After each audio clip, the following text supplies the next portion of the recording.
Shalom, selamat pagi jemaat Tuhan.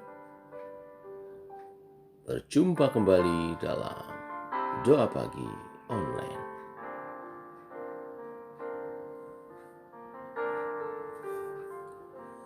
Yesus, kau kebenaran yang menyelamatkanku. Kau memberikanku hidup dan pengharapan.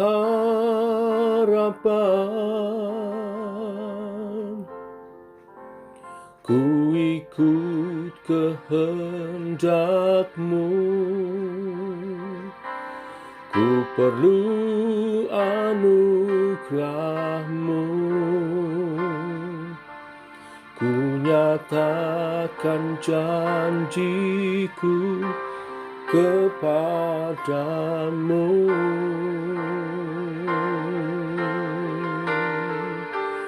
Kalau ku hidup bagimu, hatiku tetap menyembahmu. Dunia tak bisa menjauhkanku dari kasih-Mu. Selama ku hidup bagimu, mataku tetap memandang-Mu. Dunia tak bisa menjauhkanku dari kasih-Mu.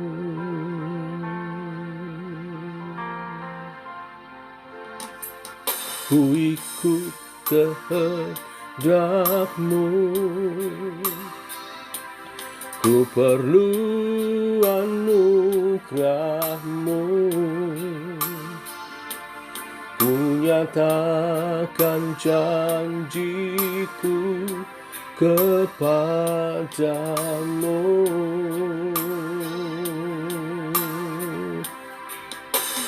Kalau ku hidup bagimu, hatiku tetap menyembah-Mu. Dunia tak bisa menjauhkanku dari kasih-Mu.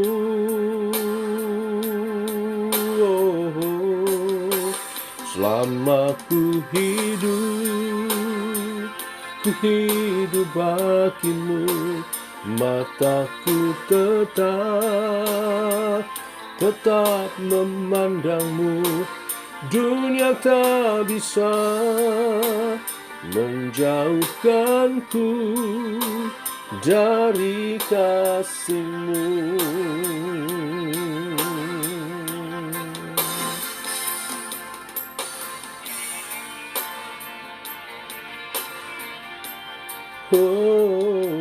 Ku hidup bagimu, melayani-Mu, menyembah-Mu, mengikut-Mu seumur hidupku. Kalau ku hidup bagimu, hatiku tetap menyembah-Mu. Dunia tak bisa menjauhkanku dari kasih-Mu.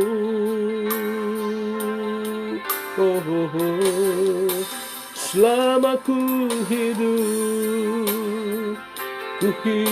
bagimu, mataku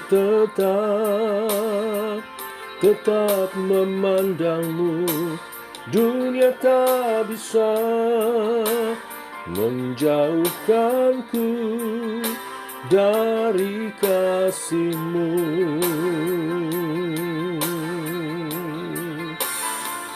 Dunia tak bisa menjauhkanku dari kasih-Mu.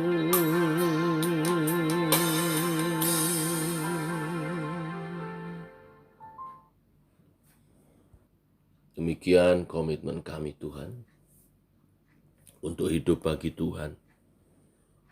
Karena makin mengenal-Mu, makin kami menyadari kasih karunia dan karya-Mu dalam diri kami. Tidak ada yang lebih baik daripada hidup menyembah Tuhan, hidup bagi Tuhan. Teguhkan oleh kebenaran firman yang sebentar kami renungkan. Dalam nama Tuhan Yesus Kristus. Amin. Bapak Ibu, kita lanjutkan renungan firman Tuhan pada pagi hari ini. Kita sampai pada Filipi pasal yang pertama. Saya lewatin bagian surat pembukaannya. Kita langsung ayat 12 sampai 26. Demikian firman Tuhan. Aku menghendaki saudara-saudara supaya kamu tahu bahwa apa yang terjadi atasku ini justru telah menyebabkan kemajuan Injil, sehingga telah jelas bagi seluruh istana dan semua orang lain bahwa aku dipenjarakan karena Kristus. Dan kebanyakan saudara dalam Tuhan telah peroleh kepercayaan karena pemenjaraanku untuk bertambah berani berkata-kata tentang firman Allah dengan tidak takut. Ada orang yang memberitakan Kristus karena dengki dan perselisihan, tetapi ada pula yang memberitakannya dengan maksud baik. Mereka ini memberitakan Kristus karena kasih, sebab mereka tahu bahwa aku ada di sini untuk membela Injil. Tetapi yang lain karena kepentingan sendiri dan dengan maksud yang tidak ikhlas. Sangkanya dengan demikian mereka memberatkan bebanku dalam penjara. Tetapi tidak mengapa, sebab bagaimanapun juga Kristus diberitakan, baik dengan maksud palsu maupun dengan jujur. Tentang hal itu aku bersukacita dan aku akan tetap bersukacita.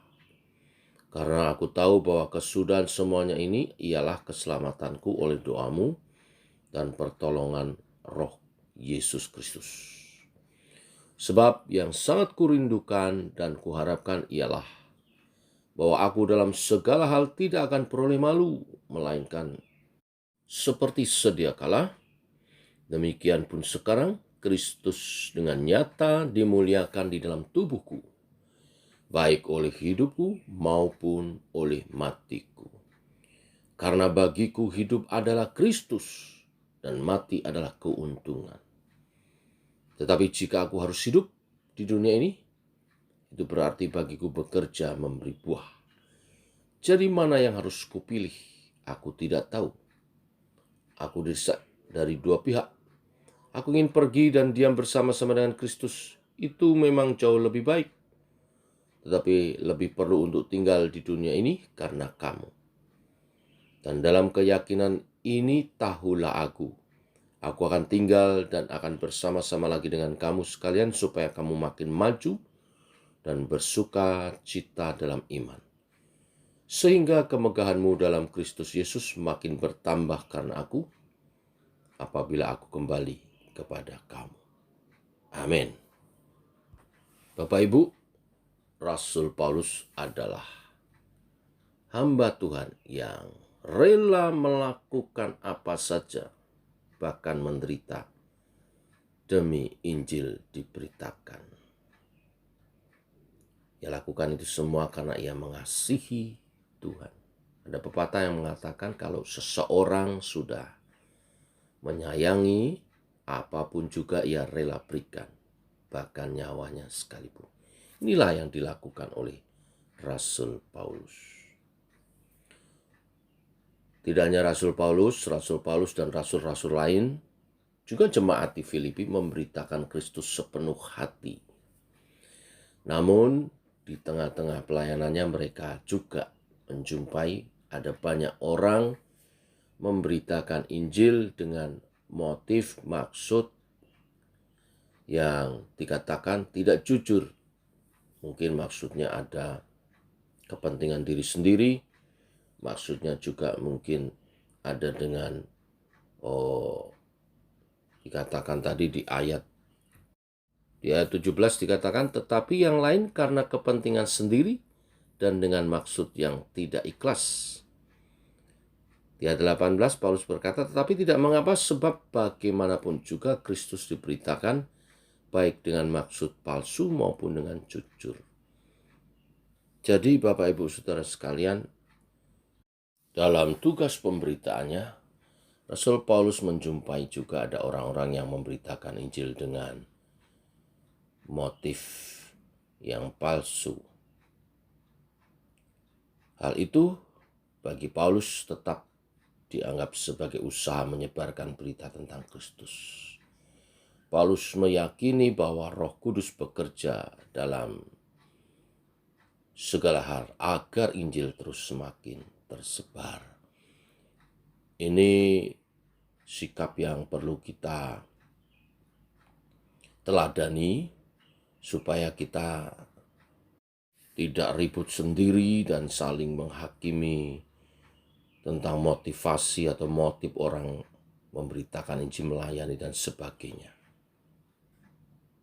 Lakukan bagian kita dengan sukacita.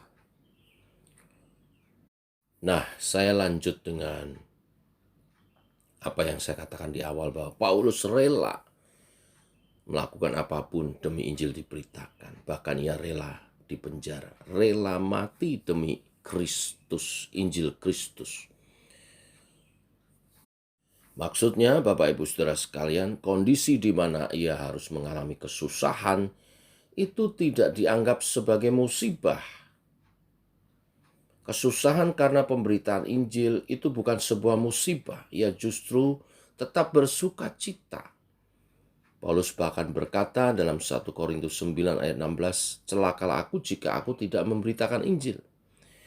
Itu sebabnya ia meminta jemaat Filipi untuk tidak gentar dan tidak berduka cita dengan keadaannya yang ada di dalam penjara. Surat ini ditulis dalam penjara. Sebaliknya ia meminta agar mereka tetap giat dalam pemberitaan Injil. Sebab bagi Rasul Paulus, hidup di dunia ini adalah berarti bekerja keras, berbuah bagi Injil. Demikian kita yang pagi hari ini mendengar kebenaran ini, berita ini. Kita juga diminta untuk hidup demi Injil, agar nama Yesus tersiar di seluruh dunia dan banyak orang diselamatkan. Tidak usah pusing akan motivasi atau motif orang memberitakan Injil. Kita lakukan bagian kita dengan tanggung jawab, dengan sukacita, dengan giat. Tidak hanya itu, kita bahkan diajarkan untuk tetap dalam sukacita apapun kondisi pelayanan kita. Kita belajar segala sesuatu kita lakukan bagi Tuhan, bagi Injil diberitakan, demi Injil. Baik di tengah kesibukan karir, keluarga, ya, kita tetap melayani dengan sukacita. Yang terpenting Injil diberitakan. Ini pesannya pagi hari ini. Mari kita hidup setia kepada Tuhan Yesus dan dengan berani memberitakan Injilnya. Berani menyuarakan kebenaran walaupun mungkin harus melawan arus dunia ini. Teladan penting ini kita tangkap. Doa kita minta keberanian dari Tuhan agar kita punya keberanian untuk hidup demi Injil. Terpuji nama Tuhan. Mari kita berdoa. Bapa, kami mengucap syukur oleh kasih dan anugerah-Mu. Pagi hari ini kami boleh mengawali hari kami dengan kesehatan yang daripada-Mu dan mendengar, merenungkan kebenaran firman-Mu. Dan kami ada dalam hadirat-Mu Tuhan. Sekali lagi kami dimotivasi oleh Rasul Paulus melalui suratnya kepada jemaat di Filipi. Bagaimana setiap orang percaya seharusnya hidup bagi Injil. Dan tidak takut menderita karenanya. Segala konsekuensi yang menyertai tugas pemberitaan Injil, kami terima dengan sukacita karena mengasihi Tuhan. Sebab Tuhan lebih dahulu mengasihi kami, rela memberikan nyawanya bagi kami untuk kami diselamatkan. Maka hidup kami adalah umat tebusan-Mu, milik-Mu Tuhan. Memberitakan Injil adalah yang terutama dalam kehidupan kami. Dalam karir kami, dalam hidup kami berumah tangga, dalam hidup kami bergereja, bermasyarakat. Kami tahu sekarang bahwa tugas kami adalah memberitakan Injil. Beri keberanian, semangat untuk tugas pelayanan pemberitaan ini. Berkati setiap umat Tuhan, bakar dengan api Roh Kudus untuk hidup bagi kemuliaan Nama-Mu, sehingga hidup kami berbuah, hidup kami memuliakan Tuhan. Berkati semua jemaat-Mu yang pagi hari ini berdoa bersama dengan hamba-Mu dan mengawali hari ini dalam doa dan firman Tuhan. Teguhkan kami menjalani hidup kami untuk kemuliaan Injil diberitakan. Terima kasih Tuhan. Tuhan memberkati sepanjang hari ini apa yang dibuat tangan kami menjadi berhasil, dan tidak ada yang berkekurangan di antara kami. Yang sakit Engkau sembuhkan, yang lemah Engkau kuatkan, untuk nama Tuhan dipuji, dimuliakan, untuk kami hidup bagi Engkau. Berkati setiap keluarga dalam keharmonisan, dalam sukacita dan kebahagiaan ilahi. Berkati anak-anak dalam pergaulan yang baik. Berkati studi mereka dan juga pekerjaan mereka, masa depan mereka bagi Tuhan. Terima kasih Tuhan, kami jalani hidup ini hari ini dalam semangat untuk memberitakan Injil. Tuhan memberkati semua kita dalam pengurapan yang daripadanya. Dalam nama Tuhan Yesus Kristus. Amin. Demikian saudara, doa pagi kita. Selamat pagi, selamat berjalan bersama dengan Tuhan. Salam sehat, tetap semangat. Shalom.